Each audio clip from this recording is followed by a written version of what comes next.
Quincy परिवार की बड़ी बेटी, ये तो ओह, ये तो नामुमकिन है। उस लड़की की शख्सियत ऐसी भी हो सकती है।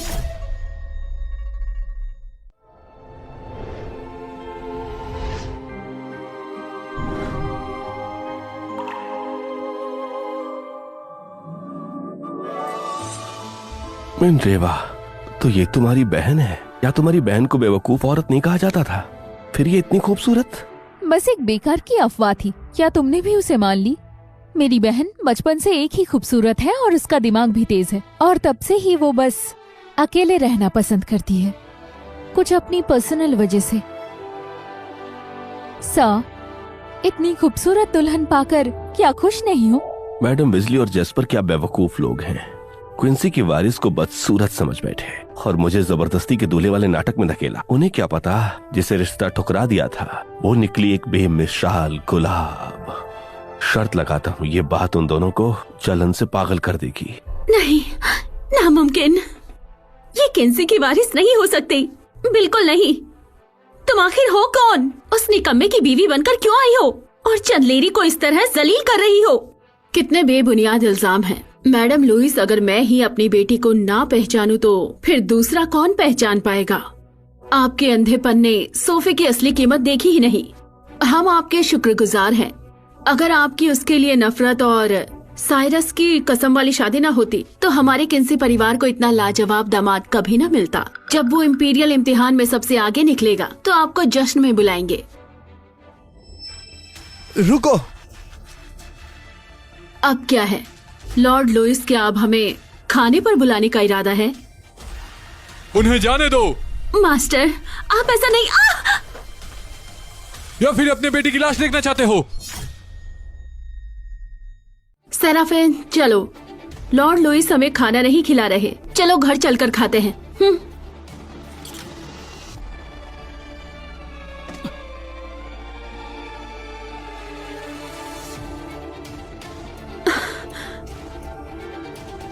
जेस्पर, तुम ठीक हो?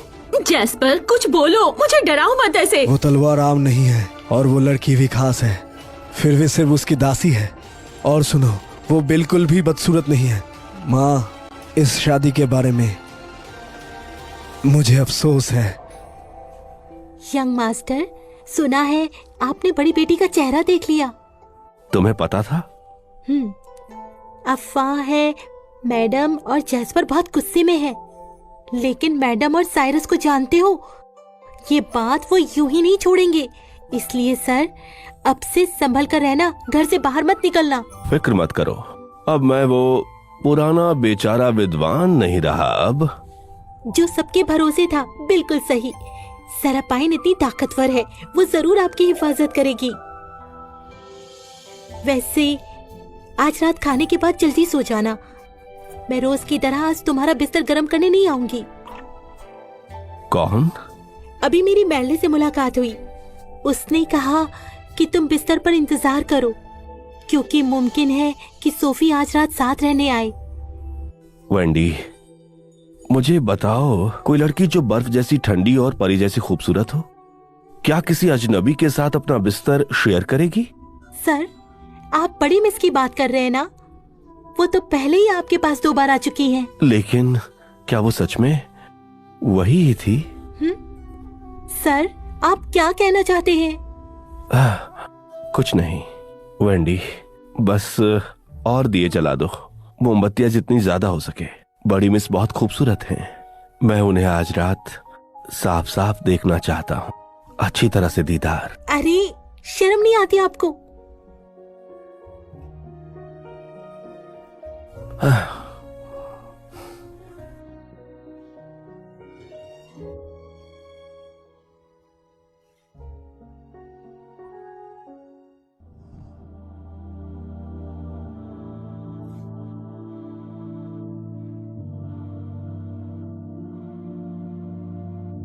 तो आखिर वो नहीं आएगी।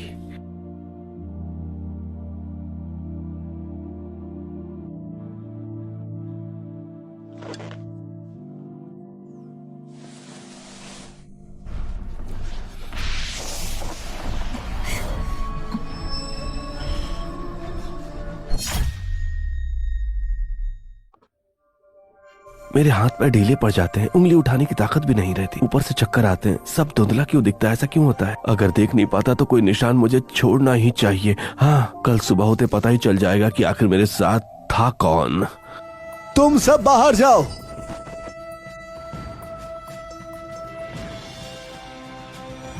तुम लोग पहले निकल जाओ।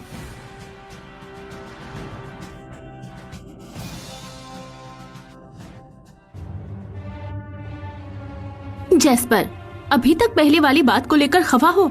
वो औरत मेरी होने वाली थी और वो निकम्मा उसे मुफ्त में ले गया। ये मैं बर्दाश्त नहीं कर सकता। जैस्पर, छोड़ दो उसे, वो तुम्हारी पहुंच के बाहर है। चाहे उसकी शादी हो गई हो, लेकिन वो किसी नालायक के सामने नहीं झुकेगी। वो कचरा बस दूर से ही देख सकता है। जब तुम इंपीरियल इम्तिहान में शान से पास हो जाओगे और तुम्हारे बड़े भाई का नाम तुम्हारे साथ होगा तो हमारा लुइस खानदान पूरे मोरोकीब पर राज करेगा। फिर हमारा पहला कदम किंसी खानदान को कुचलना होगा। जब वो दिन आएगा तो सिर्फ सोफी किंसी ही नहीं बल्कि मिनर्वा भी तुम्हारे कदमों में झुक जाएगी, तुम्हारी मेहरबानी मांगते हुए। क्या मैं वाकई उसे इम्तिहान में हरा पाऊंगा? वो हरामी एक शायरी उस्ताद है। मैं लिखित परीक्षा में उसे नहीं हरा सकता। फिक्र मत करो जैस्पर, मैं तुम्हारे रास्ते की हर रुकावट हटा दूंगी। जो भी तुम्हारे रास्ते में आएगा वो गायब कर दिया जाएगा। तुम्हें सिर्फ अपनी तैयारी पर ही ध्यान देना है, बाकी सब मुझ पर छोड़ दो। समझ गया।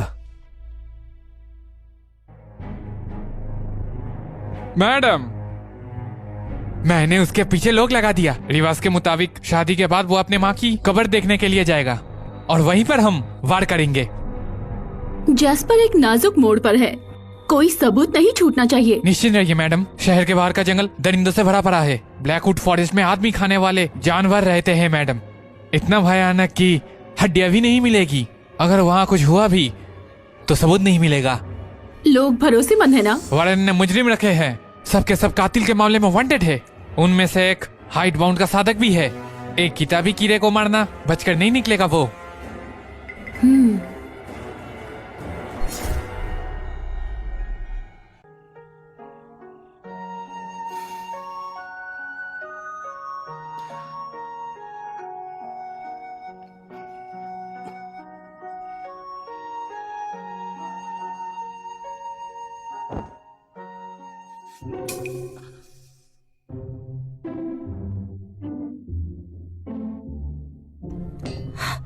अरे सर, आप ठीक तो हैं? मैं ठीक हूँ वेंडी, जरा मेरे कपड़े ले आओ, मुझे सेकंड मिस से मिलना है। जी।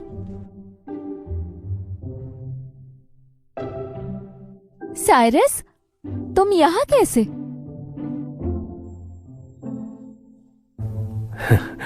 सेकंड मिस, तो कल रात तुम थी। तुम्हें डर था कि मैं जान लूंगा इसलिए जानबूझ के रिबन से उसे ढक लिया। सर, आप ये क्या कह रहे हैं? सुबह सुबह हमारी मेम साहब की नींद खराब कर दी। कहीं ऐसा तो नहीं कि आपका बड़ी मिस से झगड़ा हुआ हो और गुस्सा हमारी मेम साहब पर निकाल रहे हो? लैरी, जुबान संभाल के बात करो। साइरस, क्या तुम्हारा मेरी बहन से झगड़ा हुआ?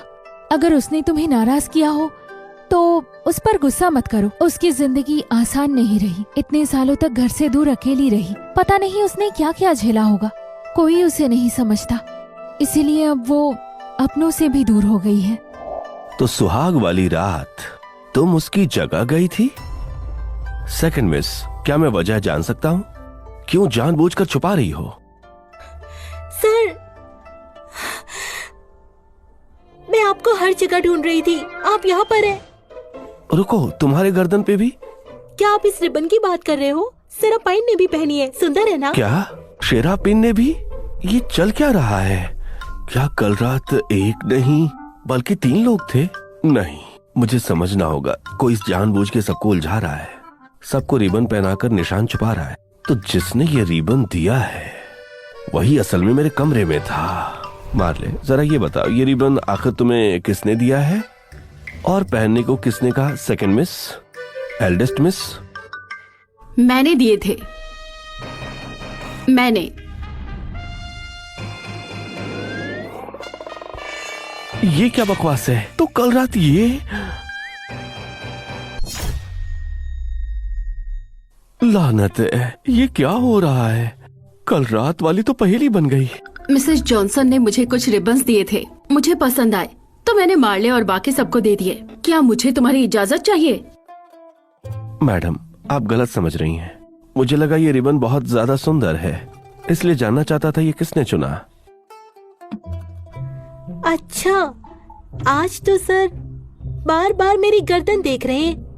कहीं ऐसा तो नहीं उन्होंने किसी पर कोई निशान छोड़ा हो? बिल्कुल भी नहीं, मैंने कुछ नहीं किया। बस बकवास बंद करो। मिसेस जॉनसन को प्रणाम करो।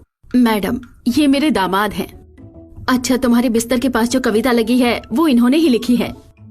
साइरस मिस्टर जॉनसन को प्रणाम करता है। लूना, तुम्हारा दामाद वाकई बहुत हमदर्द और खूबसूरत है। सिर्फ अच्छी कविता ही नहीं लिखता, दिखने में भी लाजवाब है। ठीक ही है। तुम्हें क्या लगता है किसका दामाद है? मेरा दामाद है, वैसे ही खास होगा। आज तुम्हारे लिए एक काम है। नया साल आने वाला है।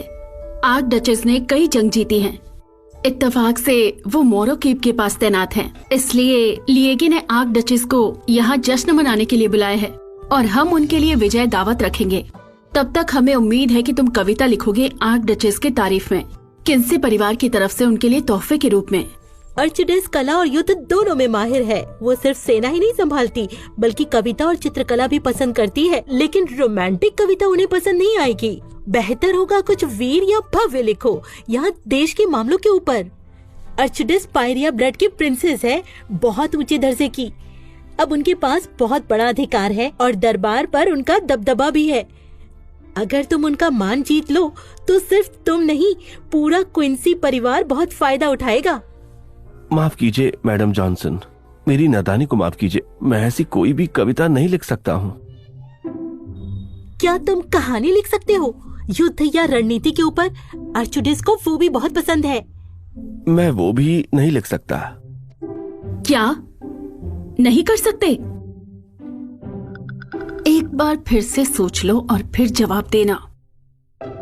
मैडम, मैं वाकई नहीं कर सकता। तुम आर्चरुदेस काफी ताकतवर है और शायद अगली महारानी भी बन सकती है। शाही लोगों पर लिखना राजनीति को छेड़ भी सकता है। ये बहुत नाजुक है। अगर जरा भी गलती हो जाए, एक भी लफ्ज गलत हो जाए, दुश्मन तोड़ मरोड़ कर पेश कर दे तो सीधी मौत। इतिहास में कई कवि इसी वजह से मारे जा चुके हैं।